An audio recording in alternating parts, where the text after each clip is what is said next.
alaikum warahmatullahi ta'ala wa barakatuh. Masu kallon mu za su zo su ji da wa muke tare a taƙaice. Wa alaikum salam wa rahmatullahi wa barakatuh. Sunana Comrade Yahaya M. Abdullahi, shugaban matasa na jam'iyyar African Action Congress, jam'iyya ɗaya tilo da ta rage ta adawa a Najeriya. To yanzu dai ga shi zaben 2027 yana karatowa, kuma hukumar zaɓe mai zaman kanta wato INEC ta fitar da wasu wa'adi da cewa kowace jam'iyya ta tabbata da ta gudanar da zaben fidda gwani a ƙarshen watan Mayu. To menene shirin jam'iyyar ku a daidai wannan lokaci? Jam'iyyar mu mun tsayar da yau saura mana kwanaki 29 mu gudanar da zaben fidda gwani na 'yan takarkarin mu a Najeriya insha Allahu. To a matsayinka na shugaban matasan wannan jam'iyya ɗin, shin a zuwa yanzu kuna da matasa kamar nawa a cikin wannan jam'iyya, kuma yaya ku za ku tunkari wannan zaɓe? In muka ce mun san adadin matasan da muke da shi ma mun yi ƙarya, saboda duk wani matashi da yake yaƙi da zalunci to yana tare da mu, saboda jam'iyyar mu abin da kawai ta kama kenan, ta kuma tsaya a kai, yaƙi da zalunci da tabbatar da adalci. Wannan shi ne ya sa a koda yaushe ma damuwar mu za ka ga kiran taken jam'iyyar mu ma a mayar da ƙasan ma yanda take nema a baya, yanda tunda a baya in ka ɗauko za ka ga ƙasan ta fi kyau, ta fi tsari da sauransu, maimakon yanda wa'innan suka zo suka dagula ta. Kenan ku ba ci gaba kuke son kawo, so kuke a koma baya. To ai ci gaban mai haƙar rijiya ake yanzu a Najeriya. Ina amfanin ci gaban mai haƙar rijiya, kana haƙa ne kana tafiya ƙasa, kana dilmiya ƙasa kuma kana ci gaba. Buƙatar baje hajji sallah. To kuma ai ba duka ne take bayar da ruwan ba, wata in ka tafi sai dai ta zame maka masai. So haka Najeriya ta tafi, yanzu ta tafi zuwa masai ne. In ba haka ba wace ƙasa ce za ka ga bashi wanda ya kanainaye ta inda a ce yau za a raba wa kowane mutum ɗaya a ƙasan ya biya wannan bashin sai ya biya sama da abin da ya haura ma naira 500,000. Wace ƙasa ce wannan a duniya ma gabaki ɗaya? So wannan dalili ya sa muka ce dole ya zamanto a dawo da tsare-tsare. Kai kanka da kake wannan maganan in ka auna rayuwanka na baya da na yanzu za ka ga a bayan an fi jin daɗi. Amma ni rayuwar ta tunda ni ka tambaya kamar ta fi ci gaba in na auna ta. Ya danganta, amma mai kallo shi ya san abin da ake nufi, ya kuma san inda aka dosa, duba da kowa in ya zo zai ce maka ai zamanin wane ba mu sha wahala haka ba, kar ka manta a baya shinkafa buhu gudanta za ka je ka siya naira 5,000 za ka siya. Kowa yana cikin walwala yana murna da sauransu. To amma yanzu sai aka samu wasu kawai su damuwarsu su yi ta azurta kawunansu. A daidai wannan gaɓar kusan kowace jam'iyya in ta zo takan zo da irin wannan abin da 'yan Najeriya suke kira roman baka. To menene wani tabbaci za ka bai wa 'yan Najeriya cewa kuma ba roman baka ba?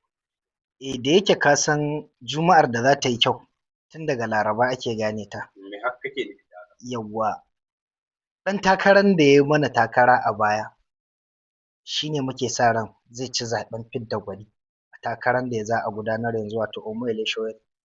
Ita kanta gwamnati ta san ba ɗan cin hanci da rashawa ba ne, ba azzalumi ba ne, tunda mun sha gani in gwamnatin ta kama shi zai je ya tsaya sai an tabbatar an yi adalci an sake. So wannan dalili ya sa na fara maka da Juma'an da za ta yi kyau tun daga Laraba za a gane ta. Sannan wanda yake da tsari shi ne in ka ɗauko shi za ka ga tsari.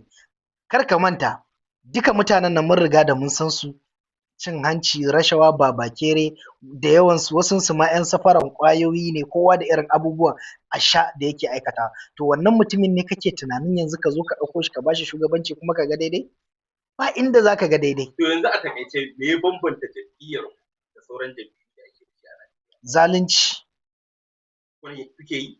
Zalunci muke yaƙa, su kuma zalunci suke yi. Shi ne dalilin da ya sa na ce maka zalunci. Mu jam'iyyar mu kullum damuwar mu kar a yi zalunci. Wannan dalili ya sa ko a ina a Najeriya duk inda muka ga an taɓa wani za mu kai hannun mu kai.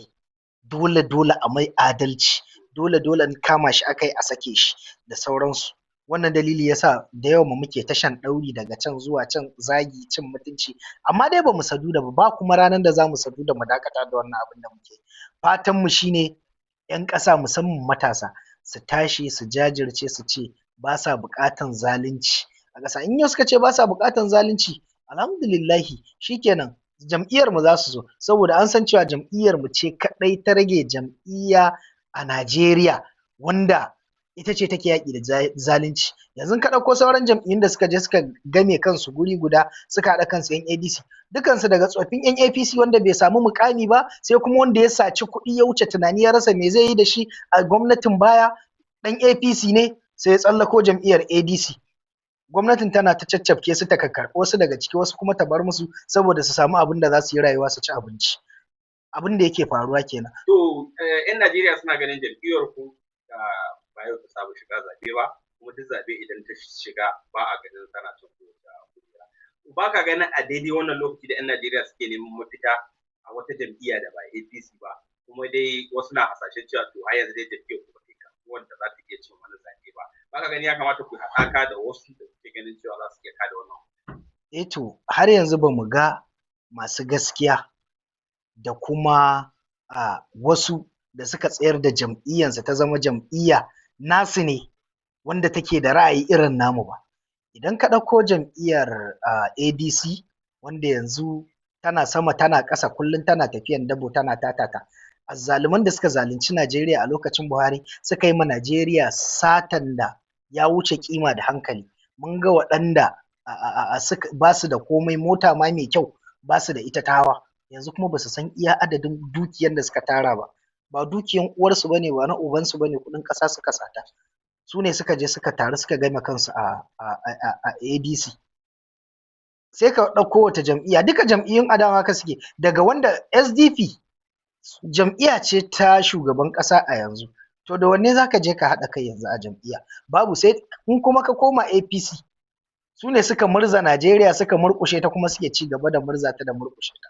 So wannan dalili ya sa har yanzu ba mu da wata jam'iyyar da za mu kira ta abokan gamayyar da za mu gwama mu haɗa tafiya tare da ita.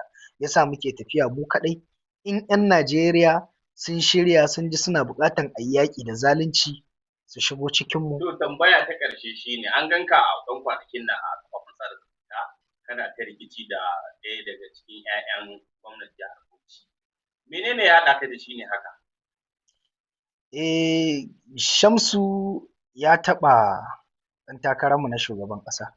A tunanina malam Bahaushe yana cewa wanda yake da kashi a jikinsa bai kamata ya zo yana sukan wani ba. Shamsu yana da baibaye ne da ankwa na sata, na damfara, rashawa da sauransu, wanda a Bauchi ba zargi ba ne, akwai evidences, duka akwai hujjoji. Yanzu a jihar Bauchi, Bauchi ta zamanto wata kamar baitulmalin gidansu, sun yi kashe mu raba. Mahaifiyan shi ta ja can filin, ƙanin shi ya ja can filayen, shi ya ja can guraren. Kwamishinan da yanzu suka tsayar gwamna, wasu asusun gwamnati kai tsaye take tura kuɗi gurinsu domin a raba ma'aikata da sauransu.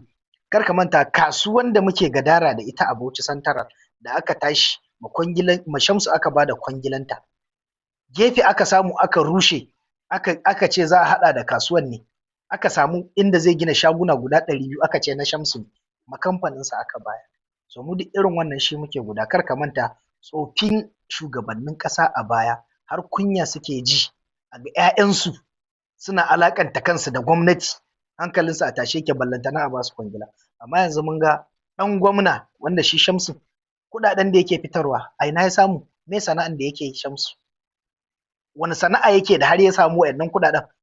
Kafin zuwan lokacin da aka yi jirgin talakawa a Bauchi, babansa ma bayi da komai, ballantana kuma shi.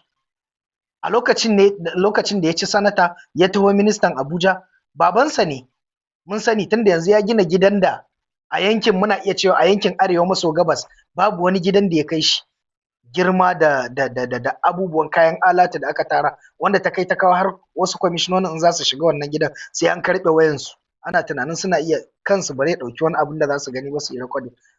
So a ƙarshe, a matsayin na shugaban matasan jam'iyyar AAC, wani sako kake da shi ga matasan Najeriya da ma 'yan Najeriya a yayin da zaben 2027 ke ci gaba? Da yake ina shugabancin matasa ne, bari in ba da sako wa matasa.